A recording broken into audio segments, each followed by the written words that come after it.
Hey guys, VG Logic here. Today I'm going to be talking about a game called Strikers 1945-2 on the PlayStation. Quite a ring to it, no? This game is a shooter, or as this type of game is now more commonly known online, a shmup. And it's a freaking tough one at that. It's really simple. You choose your difficulty, pick your aircraft, and you get on with it. By default, the screen scrolls vertically, but there are options to make it scroll horizontally if you prefer. As the title entails, the game is set in what feels like 1945 in an alternative world. There are old-style planes and boats floating about, but the attacks they launch, as well as your own, seem to be a myriad of lasers, homing rockets, and many bright orange balls. You have your main weapon, which can be upgraded with power-ups, and then there are your bombs. Now bombs are different dependent on your ship, but this one, for example, makes your ship do a flip to avoid fire, whilst 5 little planes take the brunt for you. For a brief period, these little guys create a wall of fire whilst being shields that soak up bullets for you. How nice. And what shooting game would be complete without its share of insane boss battles? Almost every game of this type I can think of has giant bosses waiting for you at the end of each stage, and this one's no exception. Here you will fight a broad range spanning boats, tanks and other aircraft. Now the different ships in the roster have different speeds and levels of power.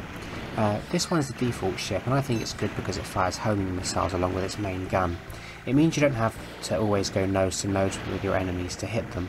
Its disadvantages would be its unwieldiness owing to its size and speed.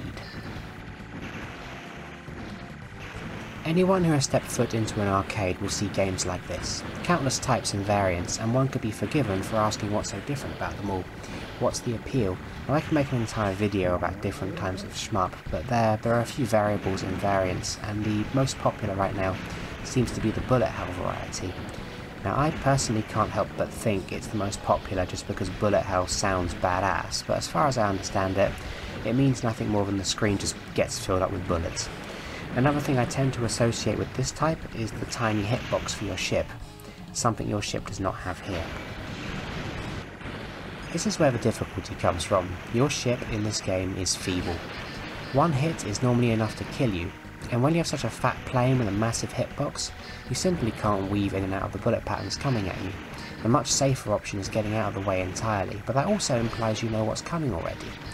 I don't think you can be expected to do this on your first few tries, even if you have insane reflexes, and although that's just a simple fact with this type of shooter, I can't help but grit my teeth in frustration when I feel I've died a little unfairly.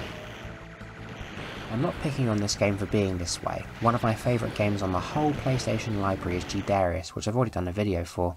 This game has the same giant bosses and you still have a big clumsy hitbox. The difference here is you have a shield and you can survive a bit of damage before you die. It's much easier. This game forces you to heighten your senses, learn bullet patterns, and it will push you to your limits. It basically goes like this. Stage 1. It's the beginning, it's going to be easy. To be honest, you rule the skies here, even if you've never played. Just play carefully and you'll be fine, you probably won't take a single hit.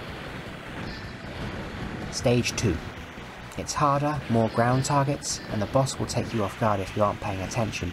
It's a rude awakening, but it's still quite doable. Stage 3. We have an icy naval battle here. The battleship you fight at the end seems to be some kind of mech after it all, but its patterns are predictable. The fighters before the boss are noticeably more aggressive, but as long as your moves are direct and precise, you'll be fine. Next. Stage 4. Here you start to notice that enemies shoot straight at you, no matter where you are, instead of just shooting in a straight line hoping you run into their attacks. If you didn't hate turrets and ground targets already, you sure as hell will now. You fight against a gigantic airship at the end of this one. Stage 5. The journey to the boss is tough as ever, but you aren't fighting a big tank or a big boat anymore. You're fighting a whole fortress. With quick reflexes and concentration, you'll get through this. Stage 6. Before I tell you about this stage, let me just quickly explain something. You start with a couple of continues. By now you may have rinsed through those, but you're still able to play. The difference is that now if you die 3 times, you start from the beginning of the stage instead of just being able to play from where you died. At this stage, or at least very near here, this is where it really starts to get real. Sorry, that was a bit off track. Stage 6. So you'll enjoy a perilous journey across the jungle, ending with a fight with a giant submarine. This one will take all your concentration and skill. You have to learn to use your bombs just before you die so you can eke out staying alive just that little bit longer.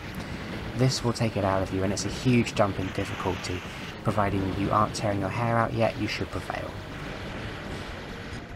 Stage 7. Now, by now I was hoping this was the final stage. I was stretched beyond my limits. Your heart will be racing. You know these games are short and the end is so tantalisingly close. You know you can't be far when the game seems to be throwing set pieces with giant mechanical monstrosities at you instead of swarms of little ships. Stage 8. You know you've done it when the intro screen to a stage looks like this. Your palms will be sweating. If Stage 7 took it out of you already, you'll be on your reserves, prepared to give it beyond your all here. If you can't do that, there's almost no point in trying. The smaller enemies pose almost as much challenge as the bosses earlier in the game. There is no relenting. I mean, this guy, look at this guy, he's a sub-boss, and after that there's another guy, then there's another guy, and there's another guy, and there's another guy. If you could cry blood, you would be soaked in it by now. I can't put into words how insane this is. You will fail, and fail, and fail. But after a while, you start getting better. You start to learn where you can go to be safe, and where to use your bombs. When you reach this point, you better finish up soon, because if you don't, it's like a switch built into every gamer. You start to play worse, make mistakes, and you start to curse the moment you ever put the game in, and this is as far as I got. I never finished it, so if you're hoping to see the credits, well, tough. I played this single stage for about 2 hours. It's beyond me. It beat me. So there you have it. In a nutshell, it's a brutal shooter. Its fast and frenetic pace make for a game where there's never a dull moment, but damn, it's hard. I'm done. It's almost an unfairly hard game in my opinion, but it's great. I'm sure I'll pick up my controller to give it another go sometime, but now I know what mood and mindset I will need to be in to beat it. That may take a while. If you liked the video, don't forget to smack that like button and subscribe for more PlayStation lunacy. Thanks for watching.